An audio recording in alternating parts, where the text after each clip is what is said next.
Alam mo, naawa ako sa mga ina, ama na kagaya nating matatanda na. Kung minsan, yung ating mga anak, hindi nare-realize yung ating pagsasakripisyo, na minsan kakainin mo na, hindi mo makain. Gusto mong bumili para sa'yo, hindi mo binibili. Parang ganun ako. Ako, meron akong gusto sa sarili ko no? Lalo na pag matanda ka na, gusto mo na parang makaginhawa ka ng kaunti.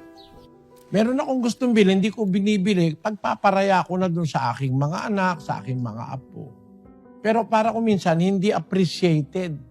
Kung ano yung sakripisyong gagawin mo sa sarili, para lang mapagbigyan mo yung mga mahal sa buhay. Talagang hindi na-appreciate nung iba. Alam mo, merong ganung tao talaga. Pero tuloy ka pa rin, kapatid. At siguro para ma-appreciate ng mga tao yung kabutihan, dapat makapakinig ng salita ng Diyos. Siguro ang kulang sa inyo,